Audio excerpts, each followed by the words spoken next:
Eu estou aqui em Zurique, ao lado da grande catedral, onde Zwingli, o grande reformador da Suíça, se tornou famoso a partir de 1519, enfrentando as falsas doutrinas de Roma.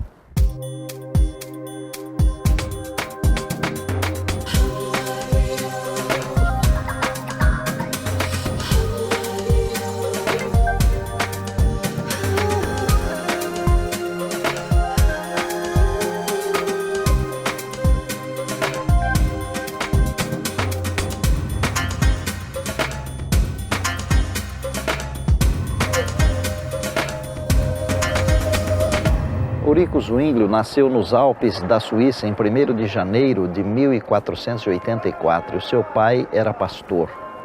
Zwingli foi criado nas montanhas, conheceu de perto a majestade de Deus.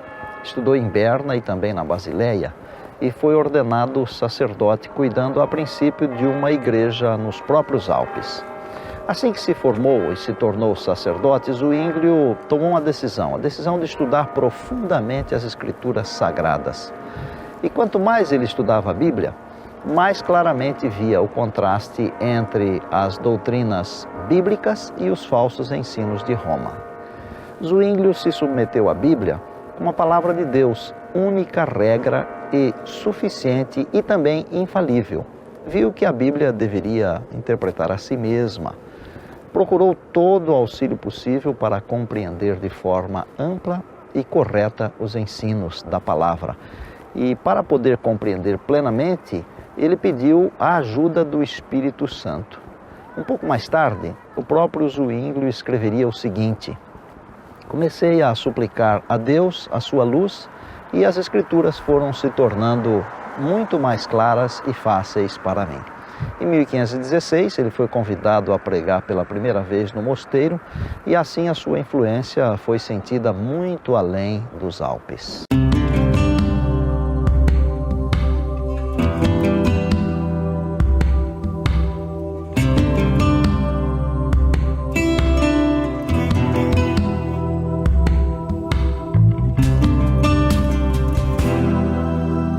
No mosteiro havia uma imagem da Virgem Maria com uma inscrição que dizia: aqui pode ser obtido o perdão de qualquer pecado.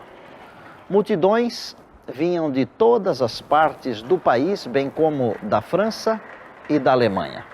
Zwingli começou pregando um poderoso sermão àqueles escravos da superstição sobre a liberdade trazida pelo Evangelho de Jesus Cristo.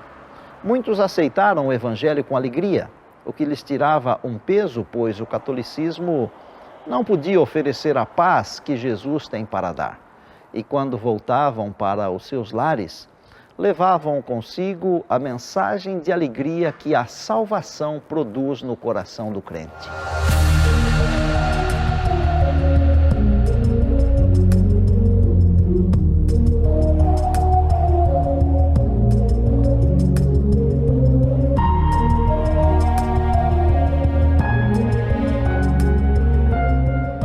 Em 1519, Zwingli foi chamado para pregar aqui na grande catedral de Zurique. Zurique era a cidade mais importante da Suíça. Embora os líderes da igreja tivessem dado orientações claras para que ele cuidasse das rendas, das finanças e das entradas para a igreja, a sua resposta foi muito clara. Por muito tempo, a vida de Cristo tem sido ocultada do povo. Pregarei todo o evangelho de Mateus. Dedicarei meu ministério à glória de Deus, ao louvor de seu único Filho, à salvação das pessoas e à sua edificação na verdadeira fé. Zwingli conduzia seus sermões de maneira que as pessoas iam a Cristo. Estadistas, eruditos, camponeses, operários, todos ouviam com alegria.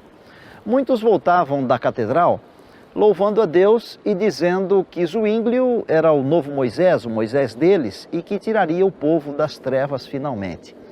Quando Deus se prepara para destruir as correntes da ignorância e também da superstição, Satanás age com força ainda maior para manter as pessoas aprisionadas na escuridão. Assim, Roma continuou de forma mais intensa, mais poderosa, vendendo o perdão aos fiéis através da venda de indulgências.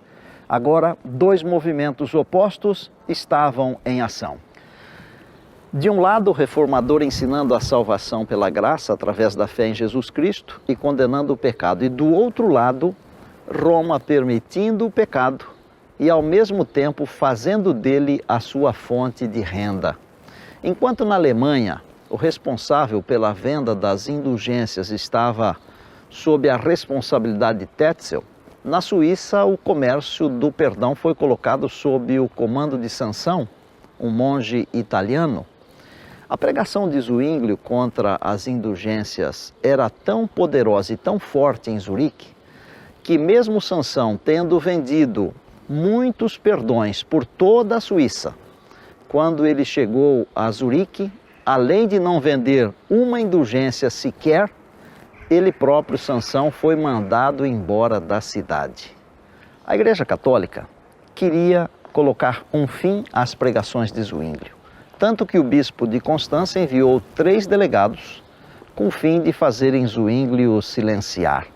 Mas o reformador respondeu: que venham eles, eu os temo tanto quanto a rocha teme as ondas. O esforço dos líderes para silenciar Zwinglio só fez a obra avançar e nada mais.